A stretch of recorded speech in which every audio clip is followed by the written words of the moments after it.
This is Kendra. And this is Brianna. Welcome to Camp Comparisons. Where she's in one camp and I'm in the other.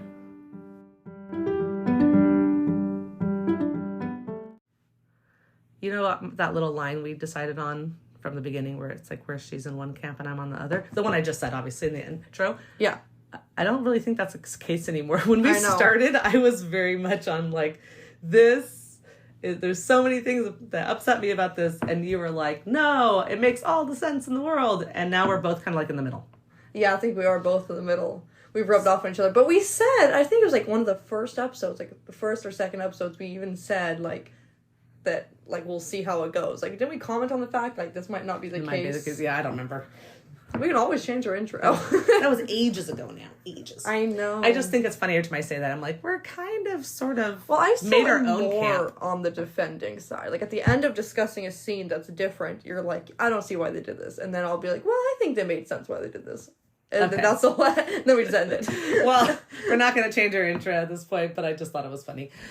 All right, so news and updates. The only thing I have is just that I'm very excited that you and I are going to see the Percy Jackson musical in Orlando. It's like an all-day trip, isn't it? Like, well, just because it takes us 2 hours to drive there, maybe. Yeah, I know. That's all I have to say before we start. Okay, I actually have something else I wanted to say.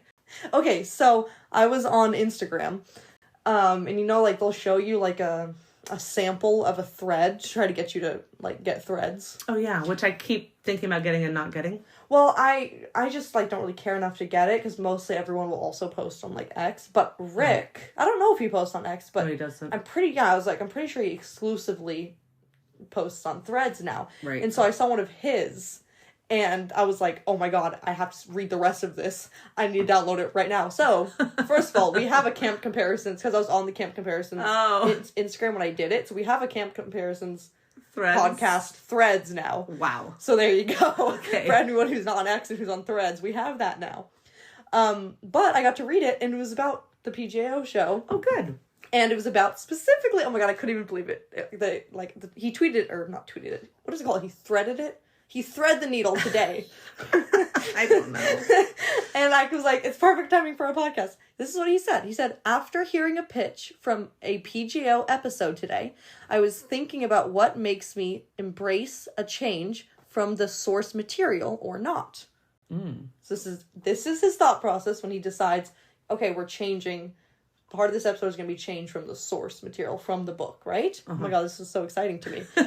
I ask myself, is there a good reason for the change? Does it add value in terms of character development or backstory that I think will please my readers? Does it get us to the same place in the end so we are not changing the series' story arc? If so, I'm likely to be receptive. Fortunately, our writers are usually just as focused on honoring the books as I am. So, Interesting. as long as it still, like, it doesn't change the characters, although I know that you think the Annabeth character has been changed, and you're right, she has been, with the whole being the most formidable demigod that's ever existed, and her whole, like, hunger for glory. That is different. Yeah. Although her fatal flaw was, like, thinking that she could do everything better than everyone else. Yeah. So that's kind of the hubris? Is that what they call it? Hubris, yeah. Yeah. So it kind of fits with that vibe. Yeah. A little bit of, like, glory and power. It doesn't alter her way too much. No. So anyways, I know that we do think that. And Grover is less nervous and whatever. So there are character changes and whatever. Yeah. But it doesn't change the main story arc. Like, we're still going to have the prophecy of when he turns 16, the main stuff. Although, again, we do see, like, this Luke story might be a little bit different now that Annabeth doesn't seem to be in love with him. That's what I was thinking. That's the one that I'm not sure now. Spoiler warning, skip ahead 45 seconds to avoid spoilers about book 5. The prophecy says a cursed blade shall reap. Now, that might not change anything, but the reason it's a cursed blade that I swear I would forget all the time is because he gave it to her, promised to be her family forever, and then broke the promise. And but somehow that makes still it a be the blade. case. That doesn't mean she's in love with him. They can still, because he said she's like a brother. No, what? He said she's like a sister to me. Yeah. So they can still be family forever and then curse the blade with his... Yeah, so it doesn't really alter it to be much. fair, if he swore on the river Styx to never betray her and be her family forever, like, we don't know. Maybe he swore on the river Styx, and that's why it's a cursed blade. Because he broke, like, a real promise. One to the river Styx. Although... But that's off the point. We are so off. Yeah. The point is... Rick tweeted this, and now we know his thought process when he does change it. And I said multiple times with, like, the monster changes, you know, we always get to the same We get ending. to the same end, yeah. With Medusa cutting off the head and sending it to Olympus, and with the Chimera falling from the tower. Yeah, everything in between is kind of different, but... And that's great, but some of the things they change, I don't see that it does what he says in there, where it, like, actually... It adds value in terms of character development or backstory. So, I think the backstory thing, sometimes, like the whole thing with Sally, I know we have this issue with Sally and Percy's relationship, and it is different, but it does also give us more of their backstory. Yeah. So, whatever, depends on how you interpret that. I would love to hear his reasonings, or even the scriptwriter's reasons behind each change. That would just be fun. Yes. You know, like, why did they decide... to get right now. Yeah. Anyways... But that's cool. That's a good thing to find. And now we're on Threads, and then you can read more of Rick's, because that's the only reason I've ever almost gotten Threads. Yeah. Is when I see on Instagram something from Rick, and I want to click it and read more, and it's like, get Threads, and then I forget several times I think I've almost downloaded it too. I don't know what's happened. I just keep not getting it. Well, the funniest part is I then went back to Instagram after I read this, screenshotted it, and got all excited about it. And then I went back to Instagram. I scrolled like 2 more like slides or like 2 more pictures down, and someone screenshotted the tweet and posted on Instagram. Not tweet, but the thread. And I was like, wow, so I really downloaded it for no reason. But now we have a Camp Comparisons podcast thread. We can follow that I will Rick. probably never post on. But I mean, I'll try to maybe post on it sometimes. But we can follow Rick bad at Instagram already. Okay, cool. Yeah, so cool stuff. I was just so excited to find that information, just genuinely. And then now we can discuss if there is a change, we can think about it. Do you think that added character value or backstory or something that the readers would like? Sure. I'll just say no. I'm just okay. Because I'm in one camp. I also, one other thing too, is I was listening to Walker Scobell's interview on Newest Olympian. Yeah. And he said that he was told he's getting the script soon. I know. He gets to read the script soon. So that means the script... Well, when did they record that? Well, right, because usually, it's weeks out of, it's like probably a month ago now. So it's not he probably already 6 has weeks it. ago. A month ago at least, so he probably already has it by now. Mm-hmm. Which, obviously means we haven't even started filming yet. But to be honest, I don't think the filming process takes super long. Overall, the biggest process to me, I think, is the script. But editing. Yes, afterwards. The script and the casting then. And we haven't gotten any cast. There has been nothing yet about casting. Give us Tyson. I'm so terrified. I'm so scared about who they pick for Tyson, because you can really mess that one up. Yeah. That's hard to do. That's a really hard character. They need a tall guy who's baby-faced. A stocky baby-faced guy. Mm-hmm. You can find one. There's lots of people out there. But then he needs to do a perfect job of being Tyson, which I feel like they're going to change his character. I think they're not going to make him as... I get the feeling they're going to change his character. He's not going to be like clapping his hands and jumping up and down and saying, "Rainbow!" to the hippo camp eye. Yeah. They're going to make him probably more serious, which... Because every character is maybe more sad. Like, maybe they'll go the sad route. Yeah. Because he... I mean, I'm sad. Yeah. Just thinking about that. I'm just saying, because he was like, homeless. An orphan or whatever. Or not really an orphan. They call them an orphan. It's so funny. I just realized they call them orphans. Yeah. Okay, again, it's their parents. This is how fast we go completely off track. Well, anyways, the point is they haven't casted yet either, which they really need to. Yeah. Do. I'm so nervous about how long it's going to take. I know. Oh, well. Let's get into this. Okay, we're going to spoil, as we already have, most of book 1 and little not super important parts about the first 5 books of Percy Jackson. If we get into like real main story arc or main character changes, we will give a spoiler warning. But like we talked about, that Tyson exists, and he's sad, and he's an orphan ? So like that stuff we won't put a spoiler warning for. But if we mention like Grover dies, What? Which is a joke. We will totally give a spoiler warning. Yep. Okay. Good. So recap. Last week we covered the last couple scenes of the episode 4 of the TV show, and it was basically we spent the whole time talking about the fight with Chimera. Yep. Pretty much that was it. And then he falls to the river, or the river catches him when he falls, and then there's that little bit in the water. Yes. I do want to say that I thought there was more in the water, and there wasn't. No, both of us did. The only thing is that I thought the next episode opened with him still in the water. It does. It's coming out of the water. It starts in the water. See him. But you don't see him. That's him popping out of the water. I know. Neither of us were right. It starts with you see underwater, and then it slowly comes up, pop, and then suddenly there's the arch. And it's on fire. And there's helicopters. No? And you see you hear the helicopter. Oh, so we were both right, kind of. Sure. Yeah. It doesn't start it's literally water. It does start helicopter. with the water. But it kind of mostly starts with the news, because you don't see Percy under the water. No, you do not see him, but you get the idea that he has just come out of the water. Okay.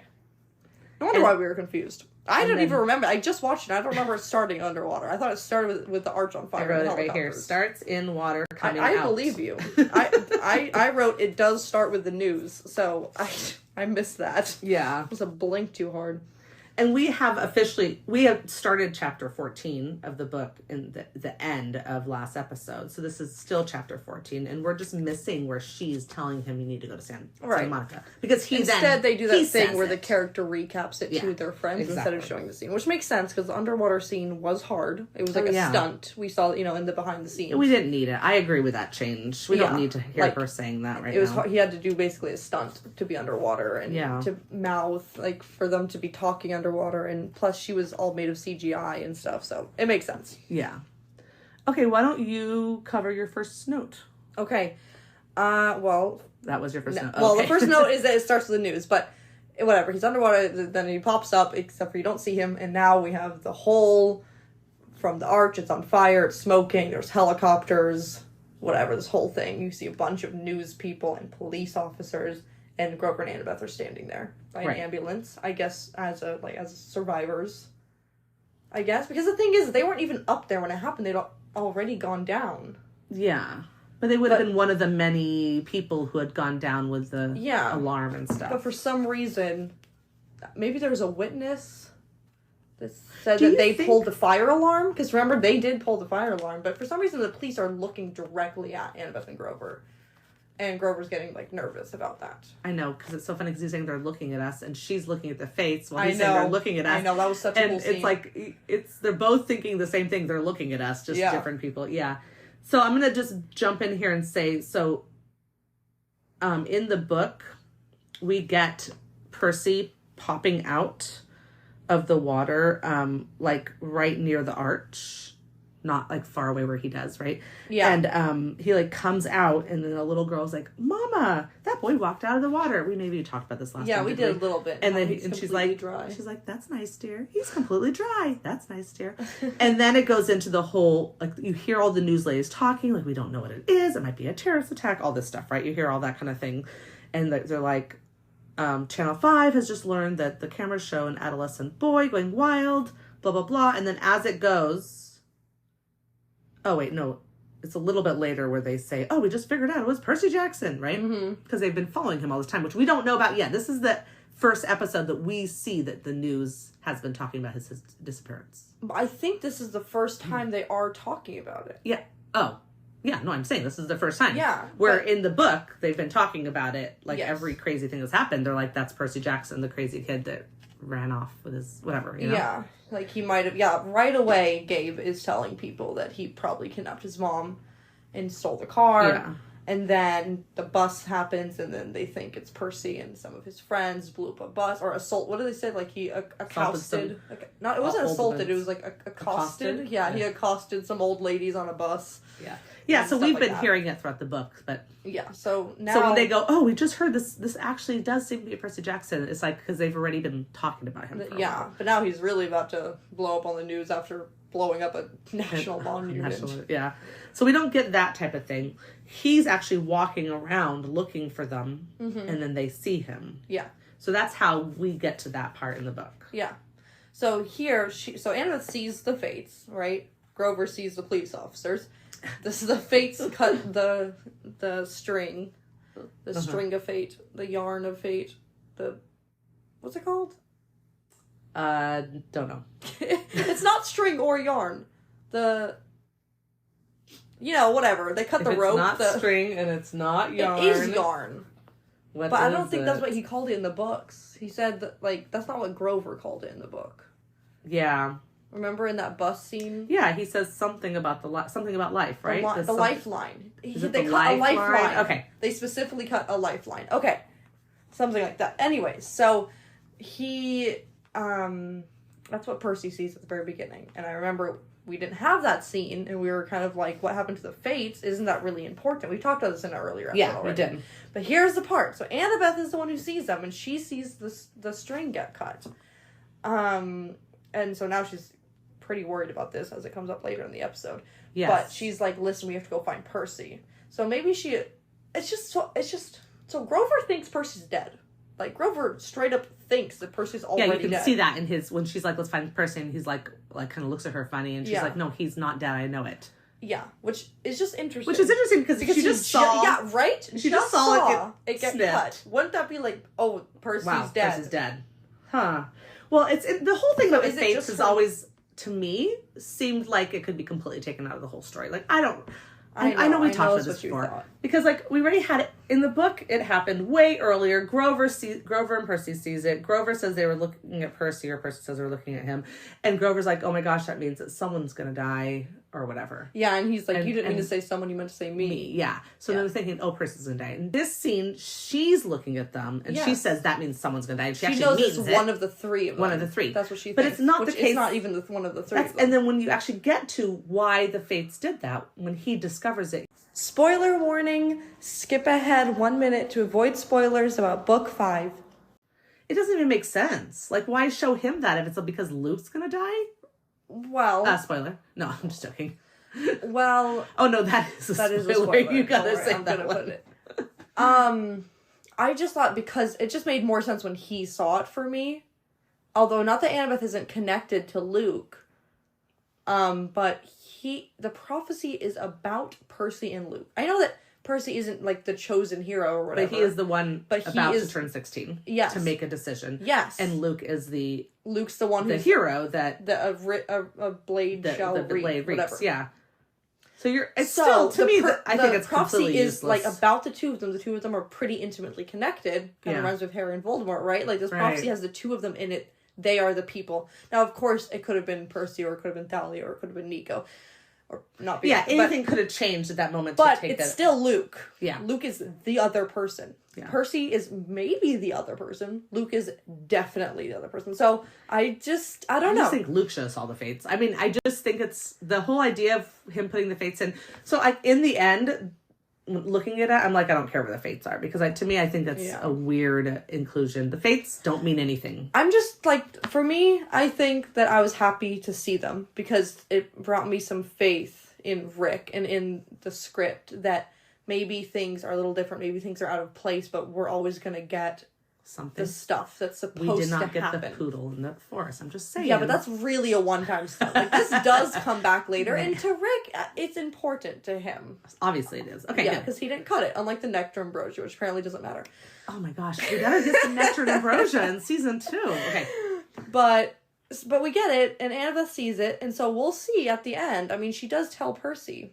Yeah, she does. We'll see in that great scene. if she's the one at the end of the 5 seasons to be like, oh my god, that's what it meant. Telling me that, I did want to say, I forgot one thing that the Nereid said to Percy that we didn't get. She said, do not trust the gifts. We don't get that warning. Oh, yeah. Which I thought is such a good inclusion because there is this now we know that they won't give it because we've already seen the whole season. The gifts were, what the shoes Aries. Or what Aries gave it could have been either. I think it was both. It was gifts plural. It was, and gifts so plural. It was like the backpack and the shoes were both. Yeah, even though she gives pearls. Yes. Pearls. Yeah, she gives gifts. Yeah, but obviously that's not what she meant. Does she say it in the next scene? Do not trust the gifts. We'll have to find out. I don't remember. No, like when they go to the ocean, she says, "Sorry, it's too late. You're." I don't think she does. Oh, I don't remember. We'll see when we get there. Okay. Well, anyway, so we missed that. We missed that. But we get the 3 fates. Yes. So there you go. Maybe she does say it later. And then go to look for Percy. They also, not only do they not, does she not say don't trust the gifts here. Also, so this is the episode where he gets the backpack. And in the book, when he gets the backpack, he, like, tries to throw it away. It returns to him. He leaves it at the Lotus Hotel Casino. It returns to him. Right. And, like, so we, like we pen. kind of get a hint that something about this backpack is, I mean, you know, you just think, okay, it was given to him by a god. When I first read it, I was just thinking, wow, Ares really wants to make sure he has his backpack. But all that was in there was, like, a spare change of clothes and, oh, wait, no, sorry, that was his new backpack. All that's in there is, like, I think you put ambrosia and nectar and drachmas and cash. There was some food in there. But I think they ate it on the ride to maybe Las a little, Vegas. maybe some like protein bars or something. Yeah, but it wasn't like that. Like they already did that much of the quest without that stuff. So the fact that this backpack like would not leave him alone. Yeah, I mean, again, it reminds me of like a 5th book thing where he gets the jar of Pandora because remember it's not Pandora's box, it's Pandora's jar. Stylo. Yeah, which is it's a kind of jar. Yeah. Anyways, and that also wouldn't leave him alone. Like there's something. Or something about it. Yeah. Until he made a real decision with it. Yeah. Anyways, so I think we can move on to them going to find Percy. I don't know how they somehow managed to turn the right corner onto the right dock and Percy pops up, but that's okay. Yeah, like movie magic. Annabeth's heart was leaving her. That's why she knew he was. Oh my god, this is the best scene. This is so funny. Percy pops up out of the water, completely wet, may I say. And he's supposed to be dry. Right. But that's okay, we know that already. Yeah. And he says, hi. That's such a perfect word.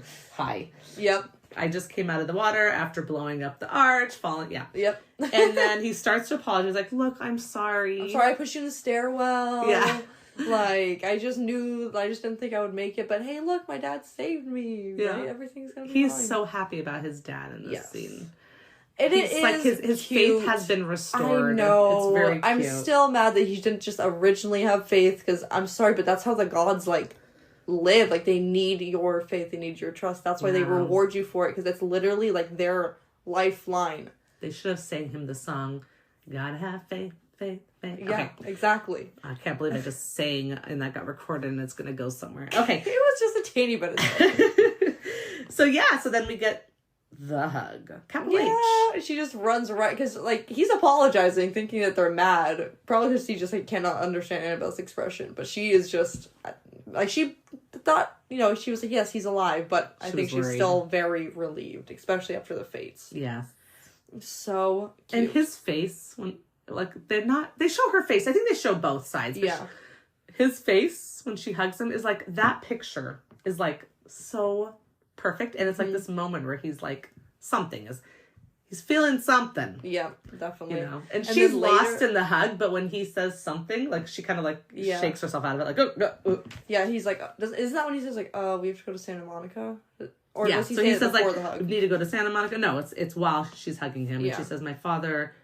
I'm gonna meet my father. He's gonna meet me there or whatever, and he's gonna help us. And he's so like he says it with help so much happiness. Oh my god, it is cute. And then Grover's like, yeah, we can't do anything without. We're not going to go onto any like normal transport because the cops are He's like, us. Okay, sure, let's go to Santa Monica. Here's the thing, FBI definitely after you. You just blew up a national monument. And you go. Do you see that up there? That pic that. Whatever, you know how they go up and they span up and show the smoke coming out of. Yeah. So he's, they're just like, well, this is going to make it hard. And, oh my god, I wrote this line. This was my note. It says, the cops are after us, finally. Finally, the cops have been after you this whole time, and now they've finally realized it. But have they? Like, I don't think they have been. No, in the book, the catalyst. In the show.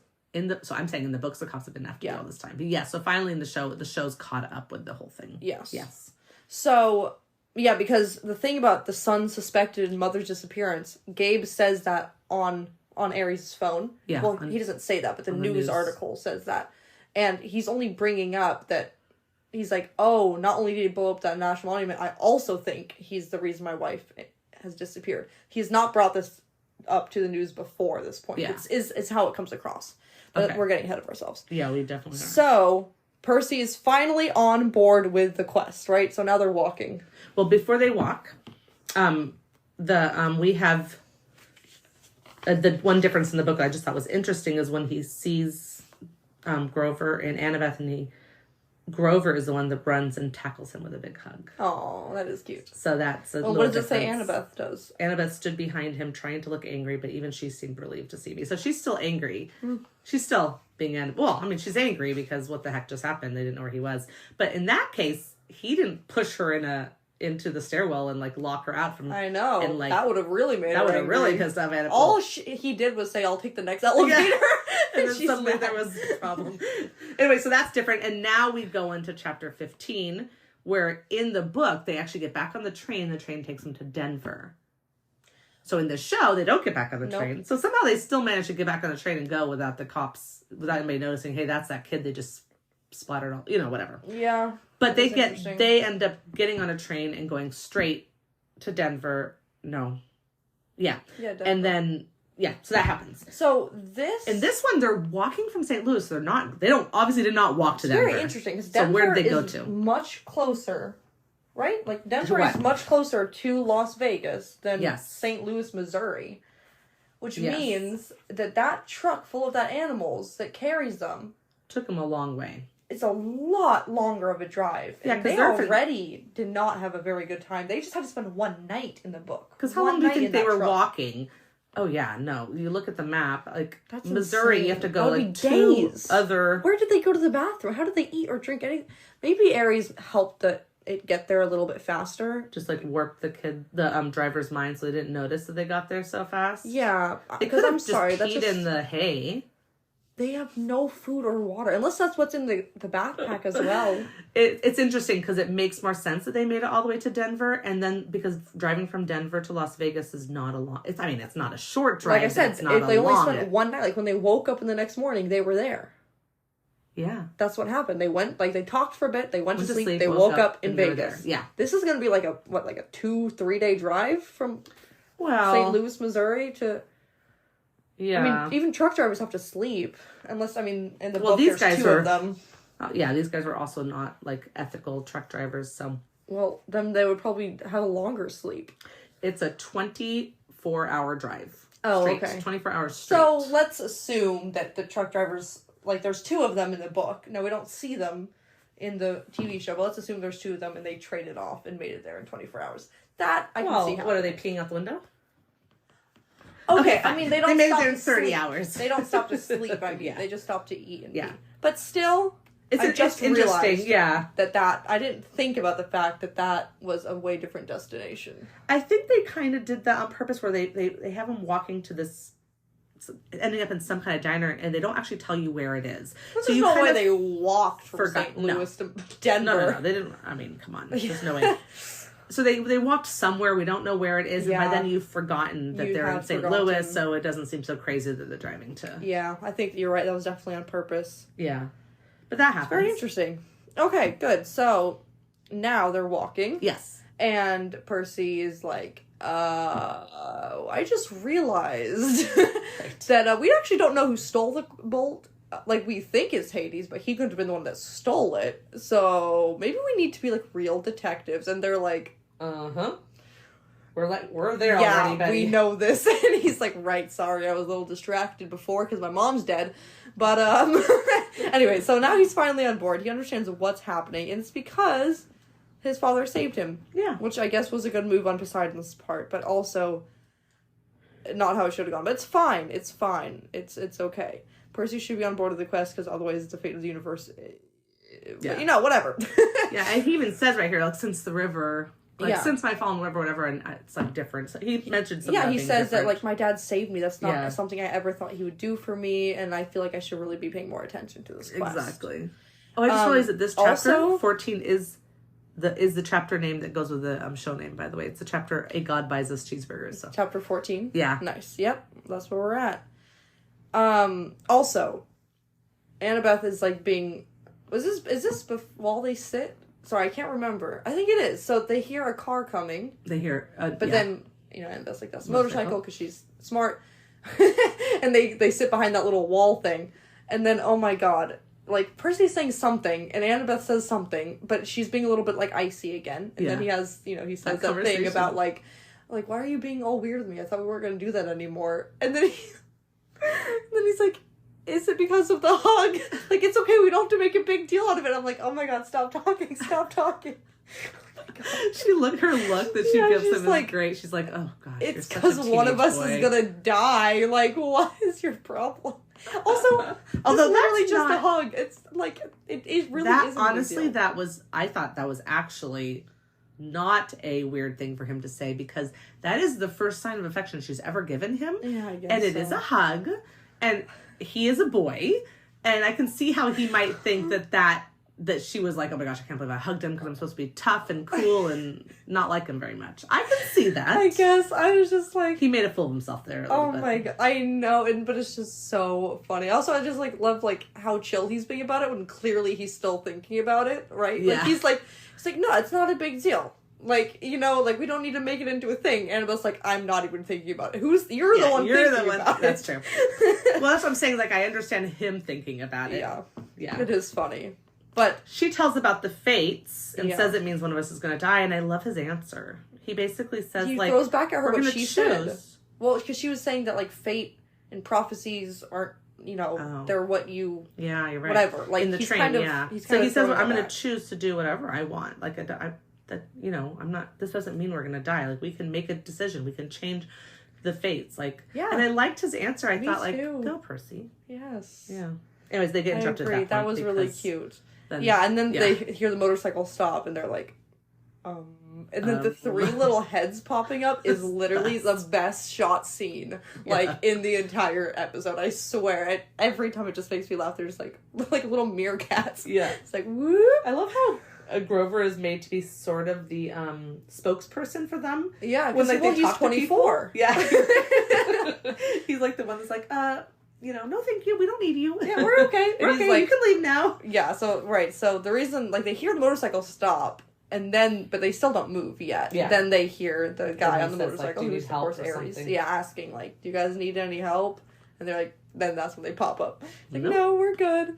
And then, of course, you know, the big reveal. He's a god. He knows about their quest. Yeah, he's like, you guys basically don't have any more time. And they're like, what the heck? And then and then he calls him cousin. Yeah, that's right. And then he doesn't even introduce himself, though. That he just leaves. Yeah. And says, like, meet me at a diner. Bye-bye.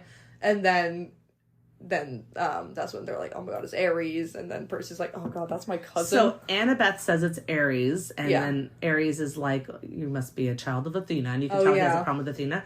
In the book, they don't meet Aries until they're already at the diner, right? Yes, they stop to eat. Which I'll go over in a second. But yeah, but it's actually Percy that says, oh, you're Aries. Yeah. You're Clarice's dad. Well, this is not just the one time that they, like, switch lines or vibes in this. Like, this starts this thing where Annabeth is, like... Figures everything out? No. Oh. She's being snarky. Oh, I wrote that down. And insubordinate. And Percy's literally just sitting there. Like, until the very end when they're about to get on the truck and he finally, like, says something. He's literally just sitting there. And she's the one who's, like... Yes. Doing things that in the book she literally is like, Percy, stop. Percy, she would never do that. You're gonna I had a problem with die. that. There was no reason to change that because Percy is the sassy one. And not only that, he's supposed to be like hard, like he has a hard time controlling his emotions in general, and Aries. And he has a lot of anger in him, and Aries pulls the anger out. Because even in school, he had to go to anger management and learn to count to 10. Yeah. Because he would get into fights and stuff. Like, this is Percy's character. So for him to just sit there, like, saying, like, nothing, and then Annabeth being, like...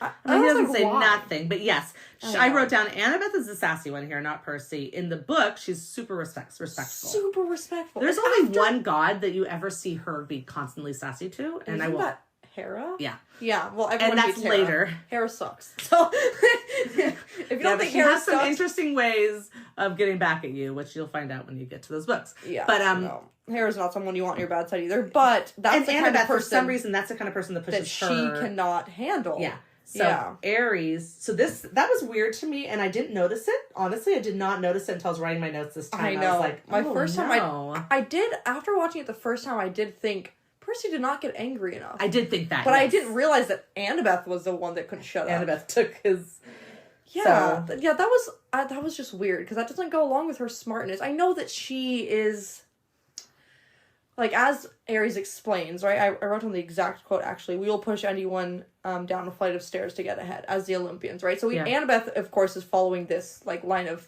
thought still, although literally this episode is what changes it. Yeah.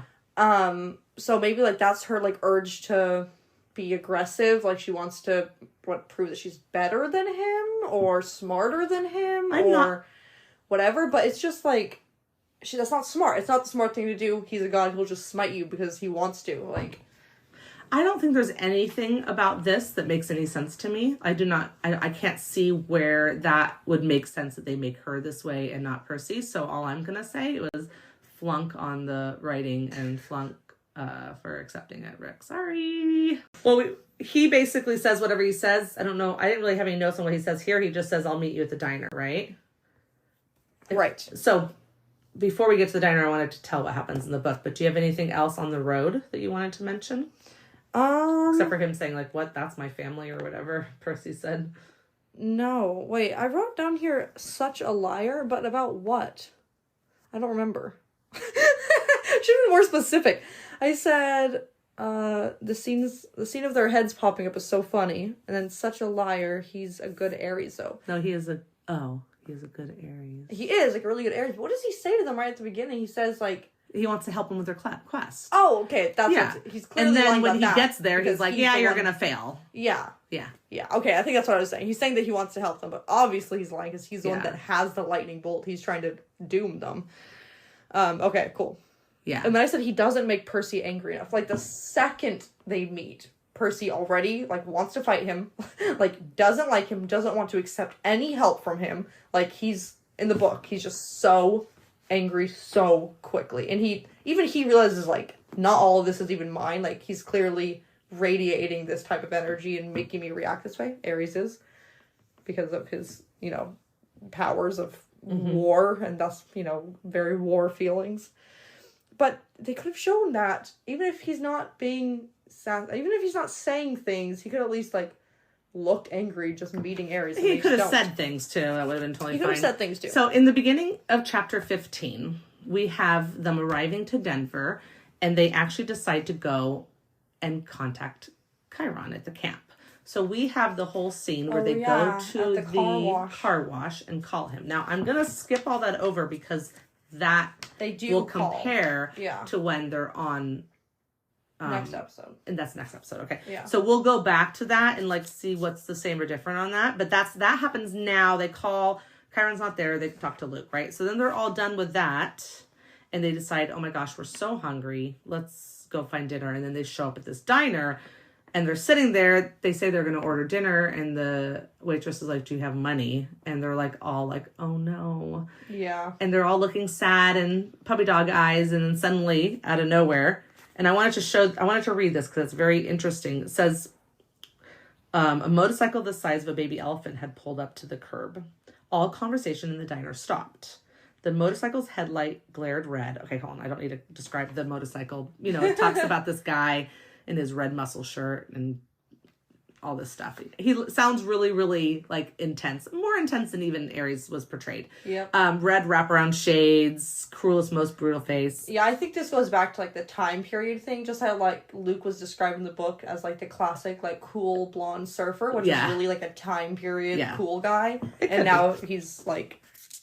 But listen to the power that Ares has. As he walked into the diner, a hot, dry wind blew through the place. All the people rose, as if they were hypnotized, but the biker waved his hand dismissively, and they all sat down again. So it's almost like they rose to worship him. Yeah, to worship him.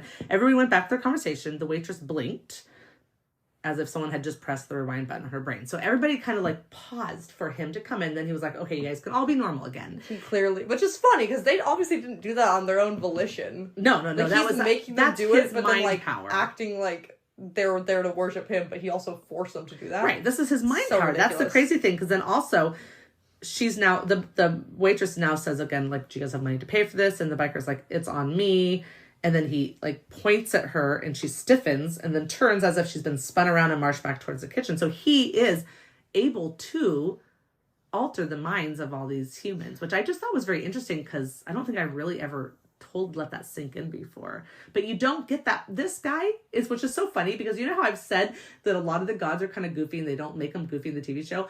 They've made Ares goofy. More goofy. Where he's actually, he's kind of goofy, but he's also very scary. Yes. Yeah. I was so glad he wasn't very scary.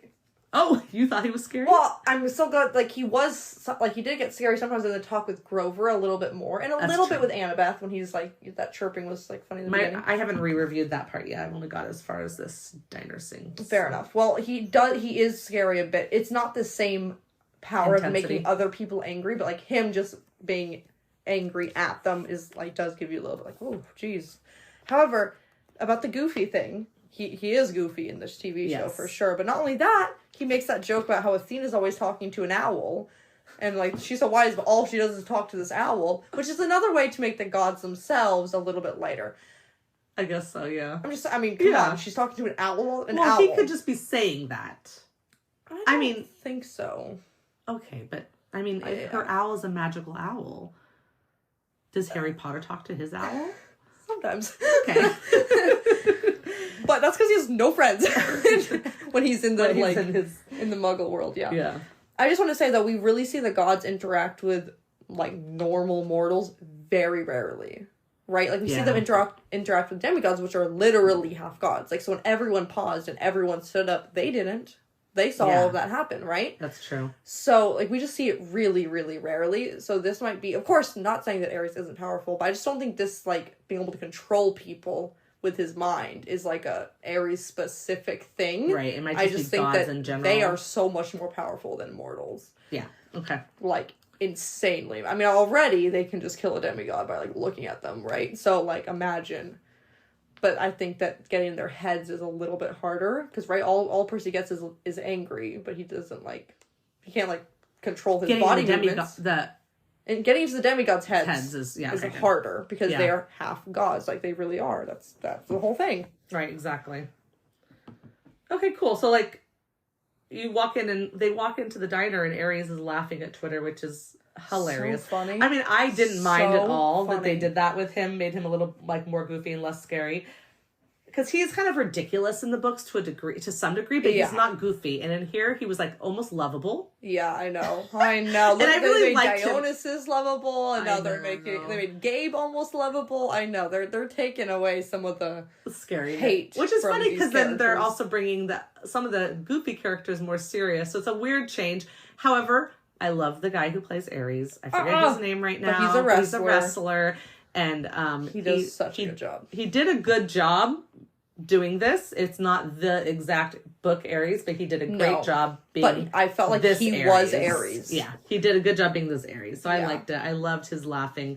I did have a hard time seeing that pile of food sitting on there and not a single one of them ate anything. Except for maybe when we get to Grover. But I just felt really bad for Annabeth. Grover won't eat a hamburger anyways because he's a vegetarian. I don't think he eats anything. Yeah, like, so all that food just sat there and I just thought, Percy and Annabeth had to be hungry. I know. Well, maybe they eat it. It really hurt me. They jumped off they had breakfast on the train, so they did eat breakfast. But that was the last thing all of them seemed to have eaten. For all we know, this was the next day. We don't know. Like, they could have been walking. Like, they could have, like, went somewhere to sleep that night. Like, off the side of the road. I doubt it. I think it was the same day. I think Ares came. They could have brought the poodle in at that point.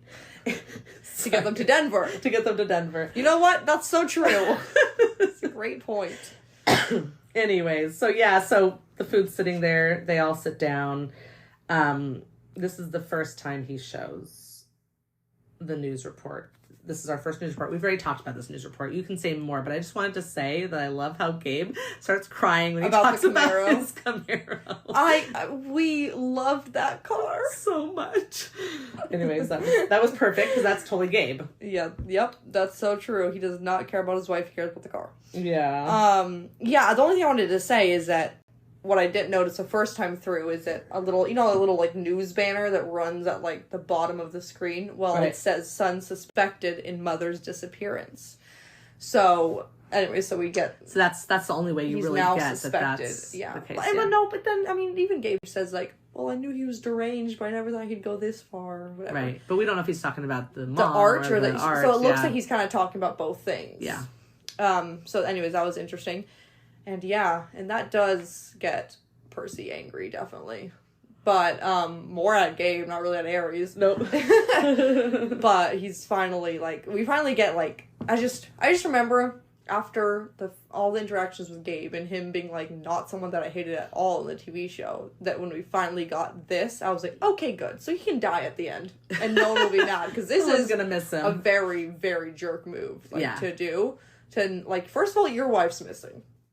Right. Second of all, Percy didn't do any of this. Like, well, I don't know if Gabe is aware of much except for his Camaro and his poker games. He was like, oh, what'd you get in trouble for? Like, didn't he like ask something like the Percy got in trouble for something like silly? It seems like Percy wasn't getting into that many fights. Yeah. In the books, right? In his early years, like, we already know that his early years are different. Like, him and his mom fought more, and I don't think he was a violent kid getting into fights and getting kicked out of a bunch of schools. That just was never... He was only getting kicked out because he was imagining things and having, like, these, quote, psychological issues, but they weren't fighting, right? So when he tells Gabe the reason why he got kicked out of school was for pushing a kid into a fountain, remember he was, like, Gabe seemed impressed, it, so it didn't seem like something that happens all the time.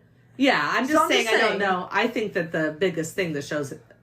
Yeah, you're right. He knows better. He knows better. Okay. He's doing this to be a jerk. Yeah. Like, he should be advocating for Percy. Yeah. And trying to find his wife. Like, he cares about the car, and he's, happy to put Percy on blast like this. So, exactly. That was annoying.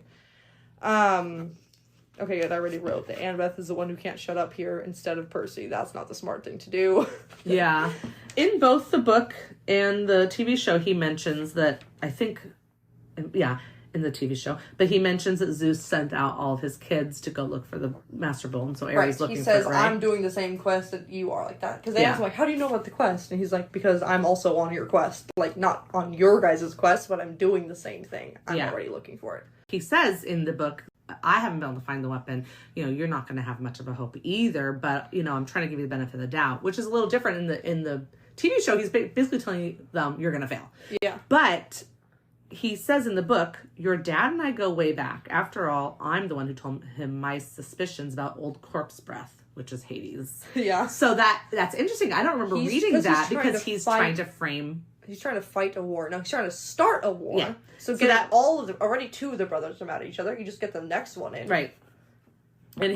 And he's basically saying that Hades is the one trying to frame Poseidon for doing it to start a war. So he's blaming Hades doing what he's doing. Yeah. So that happens in the book. They don't quite say that. It's not quite said in this scene. He might talk about that more when he talks with Grover.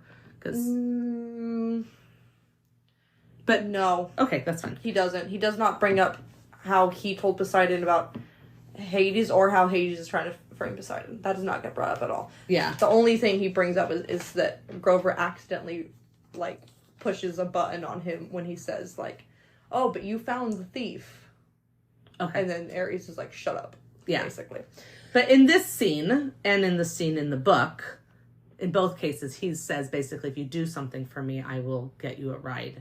Right. Right? Yeah, he says that he can get them to the underworld. I wrote that down. Tomorrow morning, right? And he says with a plan. With a plan to invade? Yeah. He doesn't get them that far. This. No, it goes to Las Vegas. However, he does say, like, once they come back from the quest, he says, okay, here's the plan. This will take you to Las Vegas. And then you go to Hercules. Oh, Hercules, you go to Hermes. And once you see Hermes, if you play your cards right, which, by the way, a funny pun because he's a gambler. Yeah. But if you play your cards right, he can, like, his special driver could get you there. Yeah. So that was the plan. I guess that he's still counting to invade. On them. Yeah. To play their cards right with Hermes, which they don't. And we're kind of ahead of ourselves here, but that the difference on this is that they were actually supposed to go all the way to LA with a stop in Las Vegas in the book. And then because of what happens, which we'll get to, they only made it to Las Vegas. But that's correct. Fine. It's a little bit So I guess they were supposed to spend longer in that car. Yeah, they're supposed to go all the way to LA. Yeah. But so here he's basically saying the quest will fail, but tell you what, do this favor for me and at least I'll get you a ride. I'll get you to the underworld. Yeah. We missed one little thing though. Yeah. Which instead of him saying that whole thing about, oh, me and Poseidon go way back and corpse breath, he instead gives a little backstory about their family history. He says how Kronos birthed them and then ate Yeah. them, and then Zeus made him spit them all back up, and then they had to cut them into a million pieces, and that's my family history. And that's foreshadowing. It is foreshadowing, but Yeah. not only that... You see how I remember You the remembered word? the word. I'm very proud of you. Thank Not you. only is it foreshadowing, it's a great way to give a brief history for people who are Unaware of maybe that. watching this show just because they saw it on Disney Plus and they know that Percy Jackson is maybe something that's popular or a friend told them or whatever. They don't have that much Greek mythology background. Yeah. You get to know who Cronus is. You get a little, whatever, just like cute little general history of the gods and their dealio and how they got here, I guess. Yeah, it was. I thought it was okay to do it there. It was cute. worked The out. way that cute is not the right word. Like he's interesting in the way he says it. He's funny in his storytelling, and Yeah. it makes it so you're paying attention and not like, oh, whatever, just some more. Yeah, it's not droning on and on. Right, exactly. Yeah, and then an interesting thing at the end here is that Percy's like, okay, we can do this. Like he explains that you need to go get the shield, and Percy here is just like, okay, Yeah. right. In the book, He's like, go get it yourself. And And he's what's like, a god so afraid of? You're afraid of a water park? He totally. and then even when Ares is like, whatever, like, he says, "You're lucky you met me, punk, and not one of the other Olympians. They're not as forgiving of rudeness as I am. I'll meet you back here when you're done. Don't disappoint me." And he leaves. Percy's like, let's forget Ares. Let's just go. And Annabeth is like, we cannot no. just forget. You He can't just gave ignore us a a side god. quest. We have to complete So it. again, we're swapping. Yeah.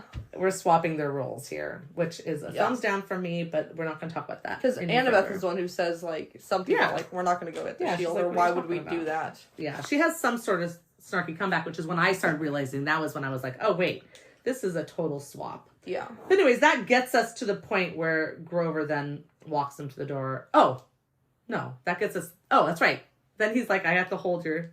Yeah, but still, I still had one more. Oh, thing you to still. say, Okay, sorry. Which was that line that I already said it earlier, but Okay. I wanted to go over again. He says, like, this is my family. This is what we're about. We'll, we're all about glory, getting ahead. We'll push anyone down the flight of stairs. Right. To get ahead, right?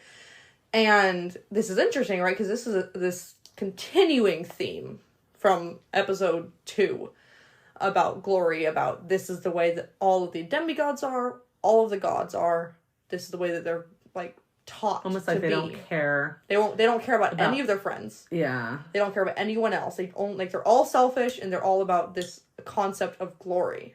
Right. Which is not really. No. However, I was wondering if this change to the story is, like, a way for Rick to instill new morals. Because, like, so when you read the books, just the original books, the morals are maybe that, like, you could be, even if you don't have all the power, you can make big changes, or, like, whatever. There's lots of morals you can take from these books, like to never give up, always be there for your friends, like, whatever. There's lots of good, it's a YA novel. There's always a moral, right?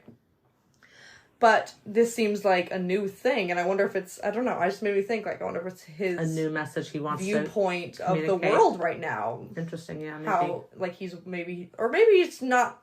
Like, it's not just all about you getting ahead, but it's, like, helping others and bringing them up with you. Yeah, and, like, being a part of the community instead of being willing to scam your community to make money, or whatever, like...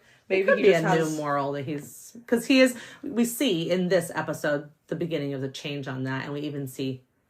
Hephaestus, even thinking with it, like, so maybe we'll follow this line. We will report back on following this line. It just made me think, because it's so thematic. It's throughout, like, the whole show to the very end. They're even saying, like, we don't care that the time limit's up. We're not doing this for the glory. We just want to make the world a better place. Yeah. We want to save the whatever, this whole thing. Yeah. And then even what Poseidon does, right? So even this Poseidon change. Yeah. About him, like, Percy being like, you don't deserve my, faith without you showing me that you care for me. And then once they have this, like, bond, now they're on board with each other. And then again, at the very end of the season, the second Zeus is about to kill Percy, Poseidon just shows up and is like, listen here, bud. Yeah. The war's over, you win, I surrender. Which is not a very godly thing to do. They have so much pride. Like, even in the books, they're, like, very proud. Yeah. So... Okay, so Ares says that you have hold your satyr hostage. Yeah, basically, because he thinks you're going to run off, which I guess was Percy's plan in the book, was just to be like. It's funny that Ares in the book is just like, you're going to show up here because I'm going to help you, and he knows like they're gonna listen. Yeah. And this Aries is like, I'm gonna hold your satyr hostage. I kind of like it though, because we get this great conversation with Grover, and honestly, and Grover also did we get have... alone time with Percy and Annabeth on this It's true. Thrillo ride of love or whatever. It's true. And Grover is very helpful in the water park in the book, which obviously we're not going to talk about the water park right now, but in this, the way they changed it, they didn't need him. So yeah. So it does. This is a start of, again, the major scene of the episode starts this, is like all different, but yet ends the same. Like it's the same idea. It's the same purpose. It's this, like the same general timeline structure. is there, but like how it gets done is completely changed. So this is the beginning of that. The first thing is he keeps Grover. Yep. And that's the start of that. And then they walk to the door and he basically says, I know what I'm doing. Don't worry about me. I forget the exact words, but that's what he says. Yeah, basically. Like, I've got this. And he looked interested. Like he actually had a plan. Yeah. Which is not... I don't know exactly what it was, because he accidentally stumbles into this. Like, he really didn't think. Oh, I really thought his idea was to get Aries, like, completely... like, just to get him to talk about something. Up yes. yeah. But... So he could find out what's happening. Yeah, he wanted, like, more hints out of him, because he had a feeling that, that it wasn't... that Aries wasn't telling him everything. Yeah. But I don't think he knew that Aries had already caught the thief. No, I don't think so either. I think he just figured this is a good time for me to see what else Aries knows. Yeah, and he does a great job. I know. Oh my gosh, we're so jumping ahead of that. It's a great conversation. So, okay. Grover in the book would never agree to something like this so easily. And oh my gosh, he would never volunteer for it. He would never... He would have started chewing the aluminum table immediately. He would have turned himself into an acorn to get away from this. Absolutely. There's no way he would have done this. No, there's no way. But...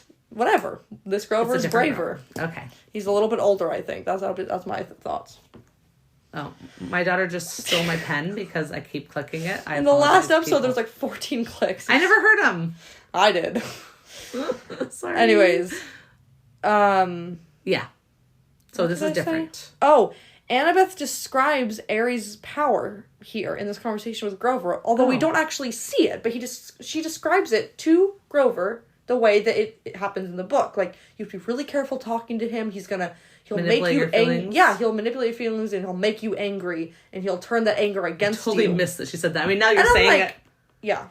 I'm like, so they do know in the TV series how and she knows that works. and she got mad. So apparently, clearly she's the hot-headed one that can't, like, keep it together. No. And Percy's, like, calm like the sea. No. You're right. He is not calm. I know. Percy says specifically how he's, like, he looks at the sea at one day in one of these 5 books. I don't even remember which book, but he's, like, looking at the sea and he's thinking, like, it's like how his dad is and kind of how he is, too, about how... it can can be really calm, but like you don't even know, like it's unpredictable. Like suddenly it's like super choppy and super wavy and the undertow and whatever. And even one time, Poseidon says to Percy, like, you're so my son. Like the sea doesn't... that's at the end of this. Oh yeah, and he says like the sea doesn't like to be held back. Yeah, and whatever, which is cute. So, so we get. So we have again of Aries' power, which we don't even see happen. That doesn't happen to Percy. It doesn't happen to Grover. Maybe it happens to Annabeth. Maybe that's why she's being like this. But it's just weird. I just thought it was weird that they described his power perfectly, but then didn't show it. This is if we were to like pick the one thing that we have the most passion about on this particular section. Annabeth being the hothead. Can't shut up. And Percy not being one, and we didn't like that. At least both of them could be. At the very least. If you had to make her hot-headed, make both of them hot-headed. Yeah. Whatever. Okay. That brings us to where we're going on this episode, because we have passed an hour. Yep. So we will have to get to the water park. Edit out. Yeah, the water park will be next episode. And I think it goes between the water park and the conversation with Grover a couple times. Yeah, it does. So the water park is great. And the water park in the book is also great. I actually like both of them pretty equally. We need to talk about it next episode. Yeah. We will. She's so excited. She wants to have it now. So excited. So you can follow us on Instagram and Facebook and Twitter and Threads at Camp Comparisons Podcast.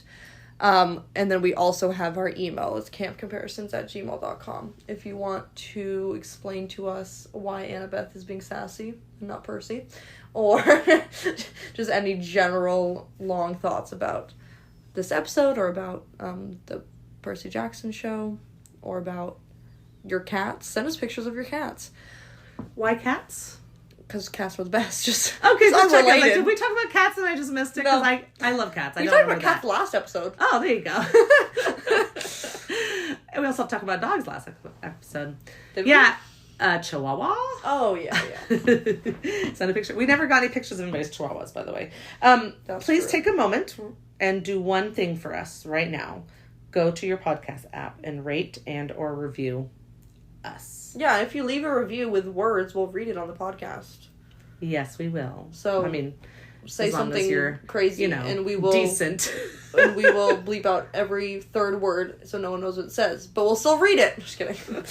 We'll read it in a funny. We'll read it backwards. Oh yeah. There you go. Okay. Well, and don't forget to tell your friends about us. Yes. Yeah. By the way, let me be clear. If you leave a 5-star review with words, we'll read it. If you leave a 1-star review with words, we're not going to read it on the podcast. Or we'll read we'll scramble the words. No, I'm just kidding. Okay.